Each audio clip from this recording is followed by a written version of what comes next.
पहले जो है हमने प्रीवियस जो हमारी क्लास थी उसमें हमने स्टडी किया था अबाउट पॉपुलेशन डेंसिटी। देन मैंने आपको उसका फॉर्मूला बताया था जो आपको जो है मैंने एक लिखवाया भी था कि the number of people living per unit area is known as population density. And then I explain you the about this इसे क्या कहते हैं फॉर्मूला, पॉपुलेशन अपॉन एरिया। तो ये फॉर्मूला भी आपको उसमें जब अगर आपका क्वेश्चन आता है तो आपको उसमें ये मेंशन करना पड़ेगा, ठीक है।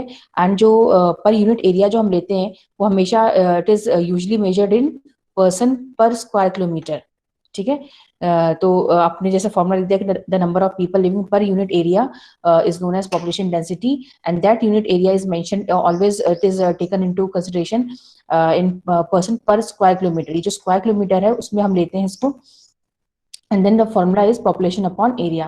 So these points should be while writing your answer, ठीक है। तो इन पॉइंट्स को आपको कवर करना है। नाउ नेक्स्ट इज,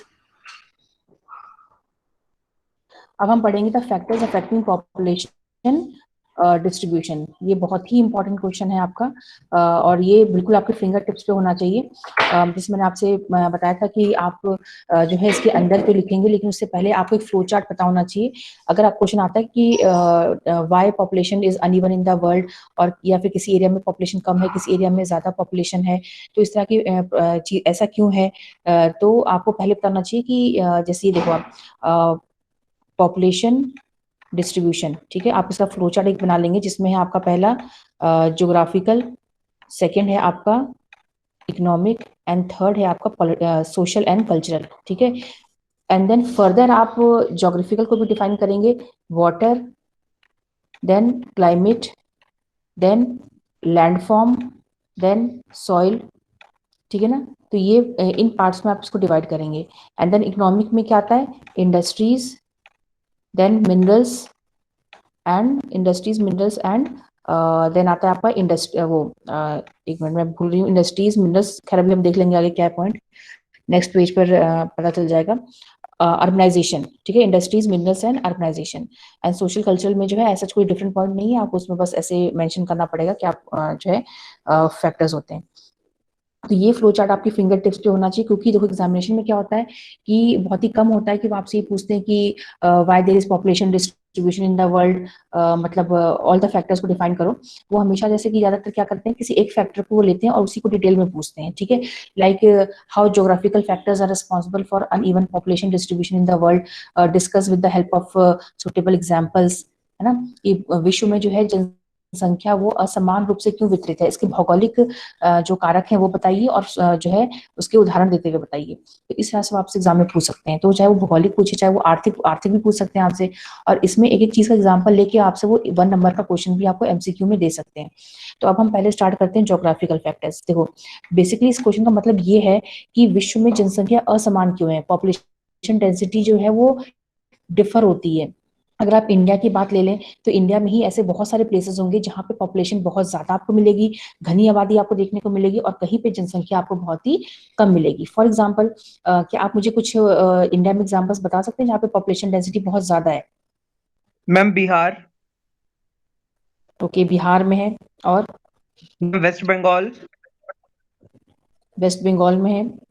तो जैसे Devansh you answered that Bihar and West Bengal they have high population density, these are the states, but can you tell me the region where they are located?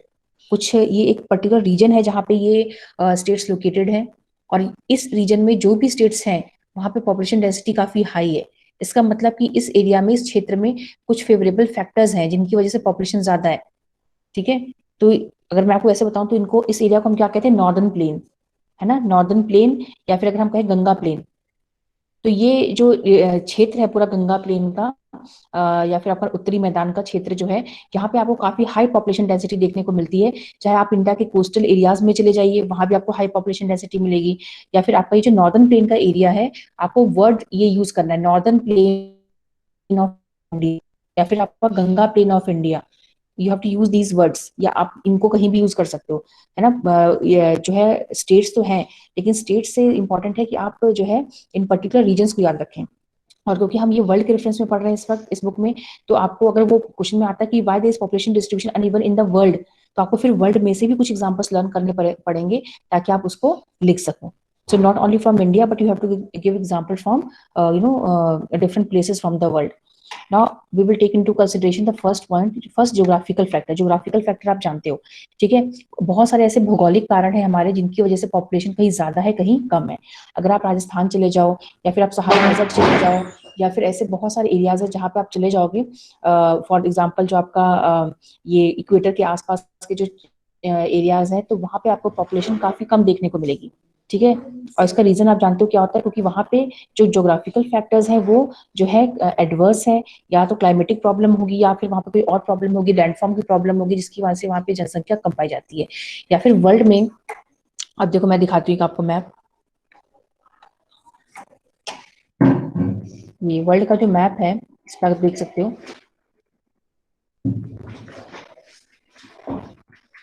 ये ऊपर है नीचे में, वेट,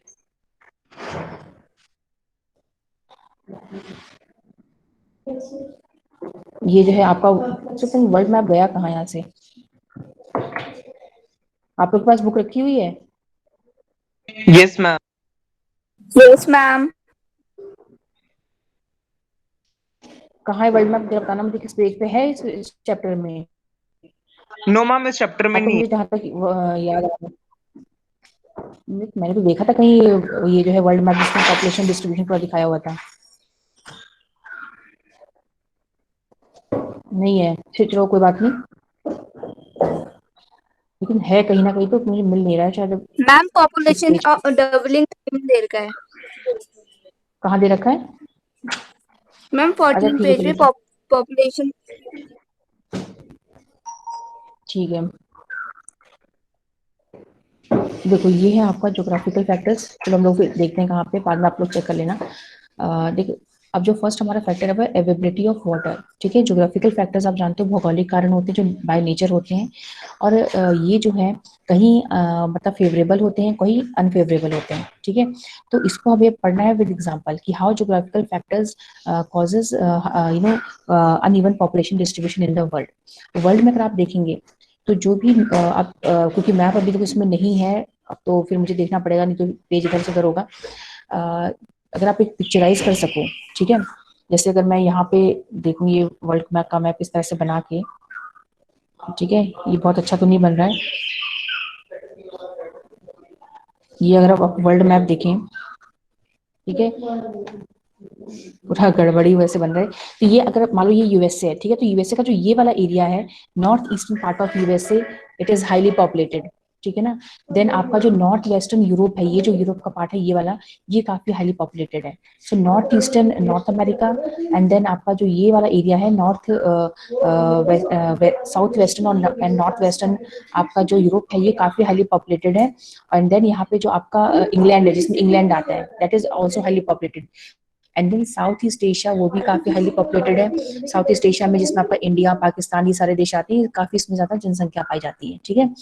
अब लेकिन आप अगर आप कनाडा देखें या फिर रशिया जो है, इसका जो नॉर्दर्न पार्ट है, ठीक है, नॉर्दर्न रशिया, आप एक पिक्चर बनाइए अपने दिमाग में, नॉर्दर्न कनाडा है, नॉर्दर्न जो रशिया है, इन सब देशों में अगर आप जाएंगे, बाकी देशों में इनके जो एक्सट्रीम नॉर्दर्न पार्ट है, क्योंकि वो आपका पोलर एरिया के पास होता है, वहाँ पे क्लाइमेट बहुत ही ठंडा है, बर्फबारी होती रहती है वहाँ पे, तो वहाँ पे आपको जो है पॉपुलेशन काफी कम मिलेगी, ठीक है। सिमिलरली इक्वेटर के आसपास के जो आपके एवरग्रीन फॉरेस्ट हैं या फिर आपके जो डेजर्ट एरियाज हैं, तो वहाँ पे जो है जोग्राफिकली प्रॉब्लम है, कॉन्स्टेंट है, तो वहाँ पे पॉपुलेशन कम पाई जाती है। अब देखो ये बहुत कोई टेक्निकल चीज नहीं है, आप ये खुद फील कर सकते हो कि अगर आपको रहने का ऑप्शन दिया जाए तो आप कुछ पॉइंट ऑफ चीजें सोचोगे अपने दिमाग में कि हम कहाँ पे रहना चाहेंगे, ठीक है, ये वही चीजें हैं।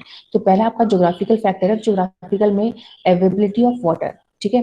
जब भी हम कहीं सेटल होना चाहते हैं तो हम सबसे पहले अपने दिमाग में क्या रखते हैं कि क्या उस जगह पे पानी अवेलेबल है या नहीं है, बिकॉज लाइफ जो है जानते हो आप, वाटर के बिना तो हमारी लाइफ पॉसिबल ही नहीं है, ठीक है ना। तो जहाँ पे हमें आसानी से पानी मिल जाता है एंड काफी अमाउंट में पानी मिल जाता है, there should be abundant and ample supply of water, तो वहीं पे आपको मैक्सिमम पॉपुलेशन देखने को मिलेगी, ठीक है।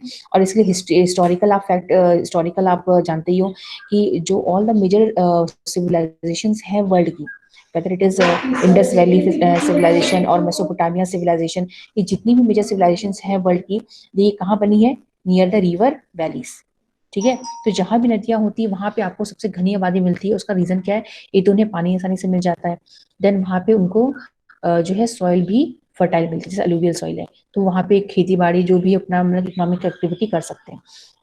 So water is the most important factor of life. So people prefer to live in areas where fresh water is easily available. तो जहाँ भी फ्रेश वाटर पीने का पानी अवेलेबल होता है, लोग वहीं पर जो है सेटल होना पसंद करते हैं. अब वाटर आपको पता है किस लिए यूज होता है? For drinking, bathing, cooking and also for cattle. Kettles के लिए भी पानी पीने के लिए होता है, क्रॉप्स है, या एग्रीकल्चर इसी पर डिपेंड करता है, इंडस्ट्रीज है, या फिर नेविगेशन. नेविगेशन मतलब जो नौकायान होती है, जो नदियों में जो है मूवमेंट होता है शिप्स का. So it is because of this that river valleys are among the most densely populated areas of the world. So you have to use all these proper words in your answer. जो भी मैंने आपको टिक mark कराए हैं, बहुत ही बच्चों वाले answer नहीं लिखने, और जो है इसमें मैंने जो जो टिक मार्क कराया उनको अच्छे से लर्न कर लेना. सो रिवर वैलीज जो है वर्ल्ड की, आपको वाटर का जो भी आप लिखोगे अवेलेबिलिटी ऑफ वाटर, उसमें रिवर वैलीज का जो है टर्म है जरूर यूज करना. कि रिवर वैलीज जो है वर्ल्ड की हाईली पॉपुलेटेड होती हैं.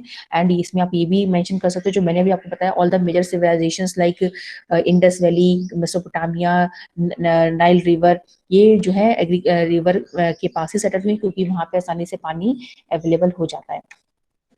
Now the second factor is your landform. Landform means landform जो होता है आपको तीन तरह का होता है. Either it is mountain, plateau और प्लेन एरिया. ठीक है, माउंटेन हो सकता है, प्लेट्यू हो सकता है, या फिर आपका प्लेन एरिया हो सकता है. नाउ इनमें से अगर आप खुद भी सोचेंगे तो सबसे प्रेफर्ड प्लेस कौन सा होगा, बताइए? अमंग प्लेन, प्लेट्यू और mountain, which will be the most preferred place for you to live for making settlement? Plain area. Plain area, yes, plain area because it is flat.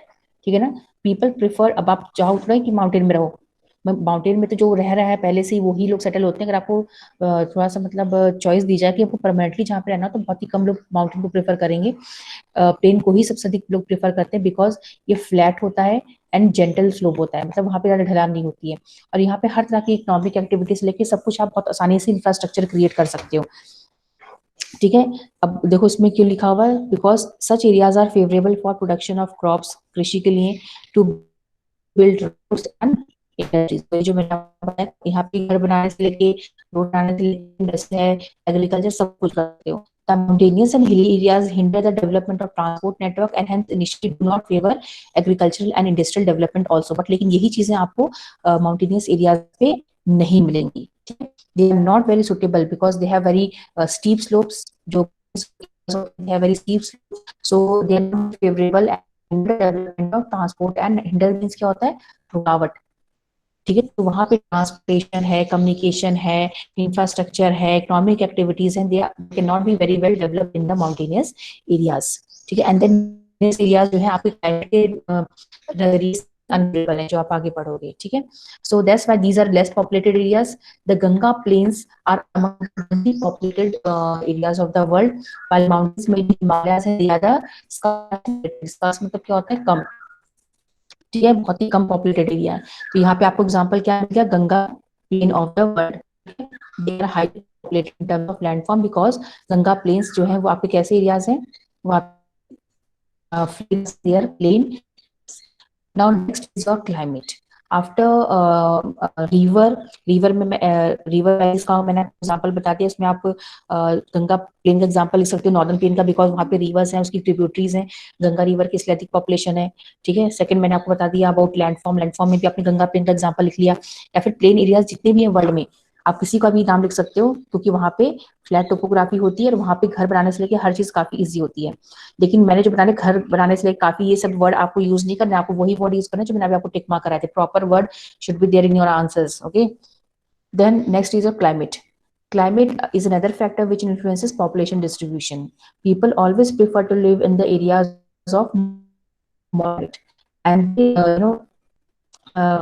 वहीं पे आपको जो है हाई पॉपुलेशन डेंसिटी आपको मिलेगी, जहाँ पे जो क्लाइमेट होता है वो ना तो बहुत ठंडी हो. ठीक है. अब बहुत से एरिया होते हैं, लोग प्रेफर करेंगे to live in the mountainous areas, और जहाँ पे जो है ग्लेशियर्स एरियाज होता है, या फिर ऐसे एरियाज जहाँ पे माउंटेनियस, जहाँ पे बहुत मतलब बर्फबारी होती है, एरिया जहाँ टेम्परेचर होता है ना. तो ऐसे बहुत ही कम लोग हैं जो ऐसे एरियाज को प्रेफर करते हैं, या डेजर्ट एरियाज, है ना. तो मैक्सिमम पीपल जो होते हैं they prefer to live in the moderate areas, जहाँ पे वो कंफर्टेबली लिव पाए, रह पाए. So people always avoid extreme climate. You have to use this word extreme climate. Extreme climate means either the area is very hot or very cold. Hot or cold areas जो होते हैं वो avoid करते हैं because they are very uncomfortable for human habitation. So you have to see these are the very good words which you can use in your answer. So people avoid extreme climatic conditions because they're very uncomfortable, like hot or cold deserts. Then areas with a comfortable climate where is not much seasonal variation attract more people. अगर आप तटीय क्षेत्र में जाओगे, जो भी आपके coastal areas होते हैं, आपको पता है कि वहाँ पे क्लाइमेटिक वेरिएशंस बहुत कम होते हैं, है ना, ना बहुत ठंडी पड़ती है, ना बहुत गर्मी होती है. तो वर्ल्ड में जो कोस्टल एरियाज होते हैं, they are highly populated. Areas with heavy rainfall और extreme and harsh climates have low population. ठीक है, तो ये आप वर्ड याद कर लीजिए. जहाँ पे बहुत बारिश होती है, यहाँ पे क्लाइमेट जहाँ बहुत एक्सट्रीम या हार्श होता है, हार्श वर्ड आप यूज कर लीजिए, एक्सट्रीम वर्ड यूज करिए, तो वहां पे आपको जनसंख्या कैसी मिलेगी, काफी कम. ठीक है, और जहाँ पे देखो सिंपल सी बात है, areas of extreme and harsh climatic conditions like hot or cold deserts, they are least populated because of uncomfortable human habitation, whereas areas with moderate climatic condition, they are highly populated. वहाँ पे जनसंख्या ज्यादा होती है. For example, अब example कैसे लिखोगे आप, मेडिटेरेनियन रीजन जो है, यहाँ पे काफी ज्यादा पॉपुलेशन है. जैसे मेडिटेरेनियन एरिया कौन सा आपका, जो भूमध्य सागर है उसके आसपास के जो क्षेत्र हैं उसको हम मेडिटेरेनियन रीजन कहते हैं. ठीक है, तो वहाँ पे अधिक जनसंख्या है बिकॉज वहाँ का क्लाइमेट काफी प्लीजेंट है.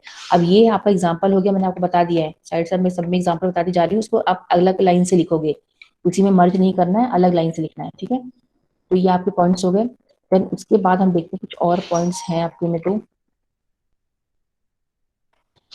नेक्स्ट हमारा जो पॉइंट है वो है सॉइल. ठीक है, fourth point is soil. Now again आपको पता है कि हमारा जो फर्स्ट इकोनॉमिक एक्टिविटी था वो it was related to the land only. मतलब जब इंसान ने सेटल्ड लाइफ स्टार्ट की है, कृषि करना स्टार्ट किया, agriculture and allied activities. And for doing agriculture and allied activities, fertile soil is the prerequisite condition. So wherever fertile soil is found, you will always find their population density is very high. Therefore, fertile soils are important for agriculture and allied activities. Therefore, areas which have fertile loamy soils have more people living on them, as these can support intensive agriculture. So underline these terms which you have to use: fertile soil, agriculture, allied activities, intensive agriculture. तो जहाँ पे fertile soil होती है वहां पे agriculture होता है, agriculture होता है तो वहां पे पॉपुलेशन डेंसिटी काफी ज्यादा होती है. तो ये हमारे ज्योग्राफिकल जो है फैक्टर्स कवर हो चुके हैं. पहला जो है ज्योग्राफिकल फैक्टर क्या था, बताइए मुझे, बताइए Tisha. Ma'am availability of water. Wait, मैं जिससे पूछ रही हूँ बताएगा. यस टीशा जी, आप मुझे बताइए, तेज बोलो, मुझे सुनना चाहिए. वेरी गुड, मैंने बताया जल की, यस जल की उपलब्धता बताया, टीशा जी ने बताया ना शायद. देन उसके बाद जी आप मुझे बताइए next factor. Ma'am landforms. Okay, in landform which is the most preferred one? Ma'am plain areas. Plain areas. Okay, then next factor क्या है, सुरभि भंडारी आप बताइए.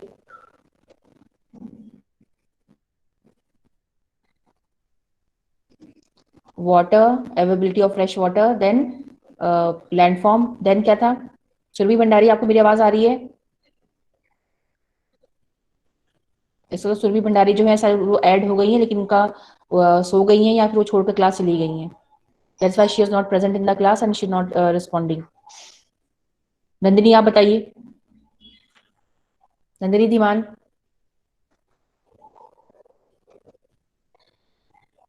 इन बच्चों को या तो मेरी आवाज नहीं आ रही है, तो ये या तो ये फिर ये अवॉइड कर रहे हैं. अंजलि राणा आपको मेरी आवाज आ रही है? Yes ma'am. हाँ, तो बताइए अदर फैक्टर क्या है? Climate. Yes, climate and then ma'am soil. Then soil. Okay, correct.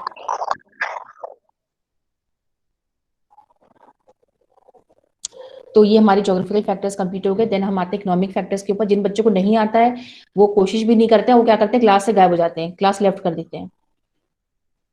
ना इकोनॉमिक फैक्टर्स क्या होते हैं कि आपको पता है कि आफ्टर ज्योग्राफिकल फैक्टर्स हम अपनी आर्थिक जो एक्टिविटीज होती हैं, इकोनॉमिक एक्टिविटीज होती है, उनको हम देखते हैं कि हमें किससे इनकम हो सकती है ताकि हमारे जो नीड्स एंड नेसेसिटीज है उनको हम फुलफिल कर पाए। तो इकोनॉमिक फैक्टर्स जो होते हैं वो बहुत ही इंपॉर्टेंट रोल प्ले करते हैं। उसमें पहला आता है आपका मिनरल्स।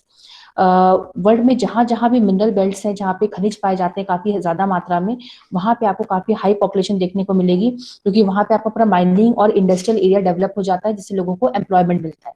ठीक है, तो इकोनॉमिक में तीनों की तीनों में मेन चीज क्या है, कॉमन, एम्प्लॉयमेंट। एम्प्लॉयमेंट से लोगों को क्या मिलता है, पैसे, इनकम जनरेट होती है, जो कि इकोनॉमिक एक्टिविटी में ही आती है। तो जहां भी इनकम अपॉर्चुनिटीज होती है वहां पे पॉपुलेशन डेंसिटी आपको ऑब्वियसली हाई मिलेगी। सो मिनरल्स एरियाज में मिनरल डिपॉजिट्स अट्रैक्ट इंडस्ट्रीज। वो सिंपल सी बात है, जहां मिनरल होगा वहां पे इंडस्ट्रीज होंगी, जहां इंडस्ट्रीज होंगी वहां पे लोग मिलेंगे, पीपल, लेबर। अब क्यों मिलेगा, बिकॉज वहां पे क्या होता है, एम्प्लॉयमेंट। ठीक है, तो ये पूरा फ्लो चार्ट है, मिनरल, इंडस्ट्रीज, इंडस्ट्री से पीपल, पीपल से एम्प्लॉयमेंट। ठीक है, या फिर एम्प्लॉयमेंट पहले कर लो, एम्प्लॉयमेंट होता है देन पीपल। तो ये अट्रैक्ट करता है, minerals deposits they attract industries and industries attract people, because लोग जो होते हैं they get employment in these mineral belts. Mining and industrial activities generate employment. So skilled and semi-skilled, you have to use these words, skilled and semi-skilled workers जो है they move to these areas, they migrate to these areas and they make the area highly densely populated. ये densely word जो है, scarcity है, scars है, ये सब आपको यूज करना है। ठीक है, नाउ इसमें biggest example is your कटांगा Zambia copper belt. ये 1 नंबर में भी आता है, एमसीक्यू में भी आ सकता है। ठीक है, अफ्रीका में कटांगा जाम्बिया जो है, इस क्षेत्र में सबसे अधिक कॉपर पाया जाता है और इसलिए यहाँ की जनसंख्या काफी ज्यादा है। नेक्स्ट इज अर्बनाइजेशन, नगरीय क्षेत्र। जहां भी नगरीय क्षेत्र होते हैं, अर्बन एरियाज होते हैं, वहां पे क्या होता है कि आपको बेटर एम्प्लॉयमेंट अपॉर्चुनिटीज मिलती हैं।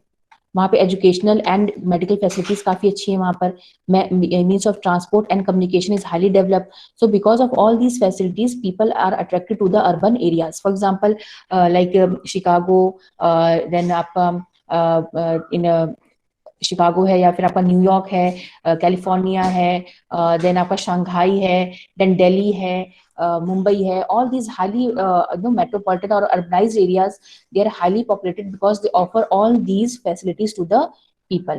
Good civic amenities and attraction of city life draw people to these cities. लोग यहाँ से अट्रैक्ट होते हैं कि हम मुंबई में रहेंगे, हम न्यूयॉर्क में रहेंगे, हम कैलिफोर्निया में रहेंगे, because they are highly urban areas and they attract people towards themselves because of all these favorable activities. Then it leads to rural to urban migration and cities grow in size.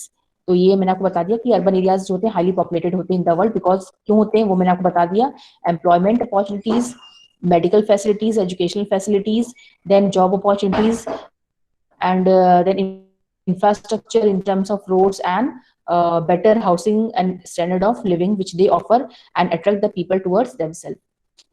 Example मैंने आपको बता दिया, example इतने सारे example आपको मैंने बता दिए, तो वो आप लिखने हैं। देन है इंडस्ट्रियलाइजेशन। अब इंडस्ट्रियलाइजेशन आप ऑब्वियस सी बात है, जहां भी इंडस्ट्रीज होती हैं वहां पे क्या होता है, आपको जॉब अपॉर्चुनिटीज होती है। Industrial belts provide job opportunities. ठीक है, लोग क्यों जो है बेंगलोर जाते हैं, लोग क्यों मुंबई जाते हैं, खैर मुंबई तो है इंडस्ट्रीज वहां पे, लेकिन वो अलग टाइप की इंडस्ट्रीज, ग्रीन इंडस्ट्रीज है। देन आपके जैसे छोटा नागपुर एरिया है, वहां पर भी काफी लेबर्स माइग्रेट होके जाते हैं, क्योंकि उन्हें पता है कि वहां पे उन्हें लेबर की जॉब या कोई और दूसरी जॉब वहां पे मिल जाएगी। बेंगलोर जाते हैं क्योंकि उन्हें आईटी सेक्टर से रोजगार की उम्मीद है। ठीक है ना, जहां भी इंडस्ट्री लोग वहां पर चीज है, they attract people towards themselves. This includes factors of transporters, shopkeepers, bank employees, teachers and other service providers. ठीक है, अब तो जहां भी इंडस्ट्रीज ओपन हो जाती है पूरा डेवलप हो जाता है, वहाँ डॉक्टर की जरूरत पड़ती है, वहाँ पे बैंक पे इंश्योरेंस कंपनी की जरूरत पड़ती है, वहाँ पे शॉपकीपर्स, जो लोग वहाँ पे रहेंगे उनको ये सारी फैसिलिटीज चाहिए होंगी ना, बैंक भी वहाँ पे बन जाता है, ट्रांसपोर्टेशन जो ऑपरेटर्स होते हैं उनकी भी जॉब की जरूरत होती है। तो जहां भी इंडस्ट्रियलाइजेशन होता है वो पूरा का पूरा एरिया डेवलप हो जाता है। लाइक आपका जो आपका जमशेदपुर है, आप सोचिए पूरा का पूरा शहर वो डेवलप हो गया। तो इसीलिए इन एरियाज में पॉपुलेशन ज्यादा होती है। वर्ल्ड में अगर हम एग्जांपल देखें तो वह आपका Kobe Osaka region of Japan which is thickly populated because of the presence of number of industries. तो ये आपका एग्जाम्पल हो गया। कोबे ओसाका कहाँ है वो मैप में देख लीजिएगा।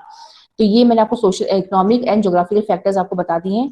Yet city life can be very taxing, think of some of the unpleasant aspects of the city life, जो ये आपको दिया। कुछ निगेटिविटी पूछ रहे हैं आपकी सिटी के बारे में, वो तो आप जानते हो कि बहुत सारी निगेटिविटीज तो है ही सिटी में। तो क्या आपको ज्योग्राफिकल और इकोनॉमिक फैक्टर्स आपको समझ में आए? कोई डाउट है तो आप पूछ सकते हैं। वैसे कोई, मैंने आपको बताया ना कि आप बच्चों, आपको मेरी आवाज आ रही है? Yes, ma'am. Yes, ma'am. Ma'am. तो मैंने आपको अभी जो ज्योग्राफिकल फैक्टर्स बताए हैं या और जो इकोनॉमिक फैक्टर्स बताए हैं, तो क्या कोई लर्न हो चुका है? हेडिंग देखो, इसमें आपको पूछा क्या जाएगा, हेडिंग, फिर आपको उसको पहले आपको हेडिंग पता होनी चाहिए, उसकी सब हेडिंग पता होनी चाहिए, देन उसके अंदर का मैटर पता होना चाहिए, एंड फिर जब आप 2 लाइनें 3 लाइनें लिख लोगे उसके अंदर, फिर आप एक लाइन छोड़कर एग्जाम्पल लिखोगे, फिर डैश डाल के पूरा एग्जाम्पल आपको लिखना है। तो इस पैटर्न में आपका आंसर होना चाहिए। लेकिन पहले मैंने आपसे कहा कि आपको सब हेडिंग्स पता होनी चाहिए, तो क्या आपको सब हेडिंग्स अभी लर्न हो गई हैं? कोई भी आपको मतलब 1 सेकंड का भी टाइम नहीं लगना चाहिए। जैसे मैंने आपसे पूछा कि ज्योग्राफिकल फैक्टर्स बताइए, तो तुरंत आपको आना चाहिए soil, water, landform and climate, इस तरह से। Yes, ma'am. अगर आपको बेटा हेडिंग्स लर्न हो जाएंगी ना, तो आपके अंदर कॉन्फिडेंस आ जाएगा और फिर आप उसको अंदर एक्सप्लेन कर सकते हो। अगर आपको पूरे चैप्टर की समरी पता है ना कि इस चैप्टर में मैं क्या क्या कर रही हूँ, तो आपको ऑलरेडी देखना, आपको कॉन्फिडेंस आ जाएगा कि आप इस चैप्टर को बहुत अच्छे से कर सकते हो। लेकिन अगर आपको पता ही नहीं है, जैसे मैंने आपसे कहा, पढ़ने से पहले जो है हर बच्चा अपने चैप्टर से पहले एक समरी बनाएगा, एक फ्लो चार्ट बनाएगा कि इस चैप्टर में क्या क्या कंटेंट है, और वो आपको बिल्कुल थॉरली लर्न होना चाहिए। जैसे इस चैप्टर में आपने क्या पढ़ा है अभी, population density, factors affecting population density, social, geographical, economic, and then आप उसमें जो भी पढ़ोगे डेमोग्राफिक ट्रांजिशन थ्योरी, तो जो भी चीजें आपको पढ़ोगे आपको फिंगर टिप्स पे होनी चाहिए। इससे फायदा क्या होता है कि जब एग्जाम में मान लो कभी ऐसा होता है कि कई बच्चे ब्लैंक हो जाते हैं कि कहाँ से आ गया क्वेश्चन, तो आपको कम से कम ये, अगर ऐसे पढ़ के जाओगे तो आपको ये नहीं होगा कि ब्लैंक नहीं होगे कि कहाँ किस चैप्टर से आया है। और जब आपको चैप्टर याद आता है ना, तो धीरे धीरे फिर आपको टॉपिक भी याद आना शुरू हो जाता है, कंटेंट आप लिख सकते हो। इसलिए पहले जो है आप हर बच्चे को सब हेडिंग्स याद होनी चाहिए। नेक्स्ट क्लास में नहीं, मैं भी थोड़ी देर में पूछूंगी वाइंड अप करने से पहले। एंड लास्ट है आपका social cultural factors. Some places attract more people because they have religious और कल्चरल सिग्निफिकेंस। ठीक है, अब हमारे देश में या वर्ल्ड में वाराणसी है, या फिर आपका हरिद्वार है, या फिर और भी ऐसे बहुत सारे प्लेसेस हैं जो लाइक जेरूसलम है फॉर क्रिश्चियंस, देन आपका मक्का मदीना है फॉर मुस्लिम पीपल। तो ये जो एरियाज हैं, यहाँ पे अधिक पॉपुलेशन क्यों है? बिकॉज यहाँ पे रिलीजियस एंड कल्चरल सिग्निफिकेंस है। मतलब हम वहां जाना पसंद करते हैं, वहां रहना पसंद करते हैं जहाँ पे हमें अपने कल्चर या अपने रिलीजन के लोग ज्यादा मिलते हैं। ठीक है, अभी आप मान लो एज ए हिंदू, अब आपको कहा जाए कि सपोज कोई भी आपके एरिया में कोई क्रिश्चियन डोमिनेटेड कॉलोनी है आपकी, ठीक है, आपको कहा जाए बेटा आप वहीं जाके सेटल हो जाओ, तो आप बोलोगे, आपको मतलब कि आप रह सकते हो, ऐसा कुछ नहीं है, लेकिन फिर आपको लगेगा कि हमारी इंटरेक्शन इतनी नहीं हो पाएगी, है ना, क्योंकि वो अदर थोड़ा सा आपको अजीब लगेगा। और फिर या तो आपको लगेगा कि आप मतलब आपको एक अंदर से आएगा कि आप अपनी उस एरिया में रहो जहाँ पे, अगर आप सिख हो तो आप सिख एरिया में रहना चाहोगे, आप मुस्लिम हो तो आप मुस्लिम जो पॉपुलेटेड डोमिनेटेड एरियाज आप वहां रहना पसंद करोगे। तो मतलब अपनी एक फीलिंग होती है। वैसे तो ऐसा कुछ है नहीं, अब आज के टाइम में तो सब जॉब कर रहे हैं तो सब इंटरमिक्सिंग सब हो ही रहा है, लेकिन तब भी प्रेफर करते हो आप अपने घर बनाने से पहले कि जहाँ पे हमारे कल्चर या रिलीजन के लोग ज्यादा डोमिनेट करते हैं तो आप वहीं पे अपना जो है घर बनाना पसंद करते हो। Many times government offers incentives to people to live in sparsely populated areas। तो उसमें क्या बताया जा रहा है कि कभी कभी जो सरकार होती है ना, लोगों को इंसेंटिव देती है कि भाई ये एरिया, यहाँ पे पॉपुलेशन कम है तो आप यहाँ पे आके रहो, हम आपको फैसिलिटीज देंगे। तो ऐसा भी होता है। तो चलिए, ये आपको मैंने बता दिया पूरा कि पॉपुलेशन डेंसिटी को प्रभावित करने वाले कारण क्या हैं। ठीक है, अब ये सब पॉइंट्स है, सम बेसिक पॉइंट्स, तो इसको जो है हम थोड़ा सा पढ़ लेते हैं। जैसे some basic concepts of population geography. इसमें पहला क्या है? Growth of population. जनसंख्या वृद्धि का मतलब क्या होता है? अब आप अपने मन में थोड़ा सोचेंगे तो आपको समझ में आएगा पॉपुलेशन ग्रोथ का मतलब क्या होता है। इसका मतलब जनसंख्या जो है आपकी चेंज हो रही है। अब ग्रोथ ऑफ पॉपुलेशन जो देखो पॉजिटिव भी हो सकता है और निगेटिव भी हो सकता है। ठीक है ना, ग्रोथ मतलब क्या हो रहा है? ग्रोथ हो रहा है, ग्रोथ मतलब या तो वो बढ़ भी हो सकता है या माइनस में भी हो सकता है। तो इसीलिए हम ग्रोथ ऑफ पॉपुलेशन में क्या वर्ड यूज करते हैं? आपका चेंज। ठीक है, change of population, change of population in particular area between 2 points of time is known as growth of population। तो आप इसको अच्छे से लर्न करेंगे, ये सब आपका आता है एग्जाम में। ये 1+4 करके ऐसे मर्ज करके ना आपको 5-5 नंबर के क्वेश्चन देते हैं वो लोग। मतलब सपोज अब मैं एग्जांपल देती हूँ, 2001 सेंसस, देन जो भारत में हुआ था, देन 2000 2011 सेंसस, ठीक है। ये हमारे देश में सेंसस हुआ, एक बार 2001 में हुआ, क्योंकि हमारे इंडिया में सेंसस जनगणना कितने सालों में होती है, आफ्टर एवरी 10 ईयर्स, ठीक है। तो 2001 में सेंसस हुआ, फिर 10 साल बाद 2011 में सेंसस हुआ। फिर इससे जो हमें फैक्ट पता चले, जब हमने कैलकुलेशन किया, तो हमने देखा कि भाई इस समय जो है, मैं जस्ट एग्जांपल दे रही हूँ, ये फैक्ट बिल्कुल सही नहीं है, मैं जस्ट आपको एग्जांपल दे रही हूँ कि सपोज 2001 में इंडिया की पॉपुलेशन जो थी वो थी 50 करोड़, ठीक है, 50 करोड़। जब हमने 10 साल बाद सेंसस किया 2011 में, तो हमें जो भी कैलकुलेशन हमारे सामने आया, तो हमें पता चला कि इंडिया की जनसंख्या कितनी हो गई है, 1 बिलियन, ठीक है, 1 बिलियन हो गई, 50 करोड़ से 1 बिलियन हो गई। इसका मतलब हमारे इंडिया में ग्रोथ ऑफ पॉपुलेशन किसमें हुआ है, पॉजिटिव में, प्लस में हुआ, क्योंकि जनसंख्या क्या हो गई है, इंक्रीज हो गई है। तो growth of population is positive in India, from 50 crore we have reach to 1 billion mark between 2 points of time. तो हमेशा याद रखना कि growth of population we always measure in 2 points of time. हमारे पास दो समय बिंदु होने चाहिए, और ये समय बिंदु का जो टाइम ड्यूरेशन होता है वो काफी लंबा होना चाहिए। अगर आप सोचे कि हमारे हर एक साल पे, हर 6 महीने पे हम सेंसस करें, तो ये फिर क्या हो जाएगा, बहुत ही टैक्सिंग हो जाएगा, बहुत ही आपका एक्सपेंडिचर इसमें खर्चा होता है, तो और आपको क्लियर पिक्चर भी नहीं मिल पाएगी, क्योंकि 6 महीने में, एक साल में, 5 साल में इतनी जनसंख्या में बदलाव नहीं आते हैं, ठीक है। इसलिए हम लोग एक लंबा टाइम पीरियड लेते हैं, वो कितना लंबा टाइम पीरियड होता है, 10 ईयर्स का होता है, जिसमें अच्छी खासी जनसंख्या में बदलाव आप मेजर कर सकते हो। सो पॉपुलेशन चेंज या growth of population is always measured between 2 points of time, ठीक है। और ये एक पर्टिकुलर एरिया का होता है जिसमें हम पॉपुलेशन को मेजर करते हैं, तो पॉपुलेशन बढ़ी है या फिर घटी है, इसी को हम कहते हैं growth of population. So change of population, change मतलब बदलाव, एक जनसंख्या में जो बदलाव आता है between 2 period of time in a particular area is known as growth of population, ठीक है। So change of population in particular area between 2 points of time is known as growth of population. जो मैंने आपको अभी example देके बताया, 2001 और 2011 census, अभी 2021 आ गया, इस साल हमारा सेंसस होना था लेकिन नहीं हो पाया, ठीक है। तो 2011 और 21, 10 साल का टाइम हो गया है, अब अच्छी खासी जनसंख्या में हमारा बदलाव आ चुका होगा। इस साल सेंसस होता तो आपको पता चलता कि हमारी जनसंख्या में इतना बदलाव आया है। हमेशा देश में हमारे, वैसे इंडिया में तो पॉजिटिव में जाता है, लेकिन नॉर्वे है, स्वीडन है, ऐसे कई यूरोपियन कंट्रीज है जहाँ पे जो है माइनस में भी चला जाता है, मतलब वहाँ पे जनसंख्या बढ़ती नहीं, कम हो जाती है। तो कम क्यों होती है, उसका रीजन ये नहीं कि वहाँ लोग मर जाते हैं, वहाँ के लोग माइग्रेट कर जाते हैं किसी दूसरी यूरोपियन कंट्री में, इसकी वजह से, ठीक है। तो ये हो गया आपका ग्रोथ ऑफ पॉपुलेशन, तो ये आप अच्छे से पढ़ लीजिएगा। बाकी इसका जो आगे का टॉपिक है वो हम लोग नेक्स्ट क्लास में कवर करेंगे। मुझे लगता है कल भी हमारी क्लास नहीं, क्योंकि जो टाइम टेबल चेंज हुआ है उसके अकॉर्डिंग। और देखो, अगर आप जो भी इसमें बच्चे समझदार होंगे, आप मेरे क्लास लेने का वेट मत करिए, आप खुद भी इन चीजों को पढ़ के समझ सकते हो, क्योंकि बहुत ज्यादा मतलब टफ नहीं है, कोई इसमें लॉजिकल नहीं है, ये बहुत ही आसान है। आप चाहो तो मेरे से 2-3 चैप्टर आगे भी आप बहुत देखो, जैसे मैं आपको बता दूं कि हमारे कुछ ऐसे बच्चे थे, जो ऋषिका, आपको पता होगा, जो बहुत अच्छा नंबर स्कोर भी उसने किया था, तो वो मतलब हमारा वेट नहीं करती थी कि मतलब मैम बताएंगी तो हम पढ़ेंगे।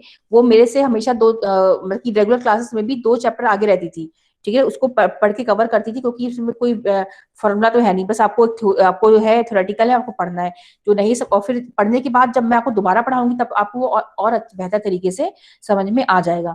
तो मेरा आपको ये कहना है कि जब मैं, आज क्या मंडे है, ट्यूसडे थर्सडे को शायद हमारी क्लास होगी, तब तक आप ये पूरा चैप्टर कवर कर लेंगे। आप इसमें डेमोग्राफिक ट्रांजिशन थ्योरी आगे दी हुई है, और जो भी और चीजें दी हुई हैं इसमें, आप उन सारी टॉपिक्स को कवर कर लोगे, ठीक है।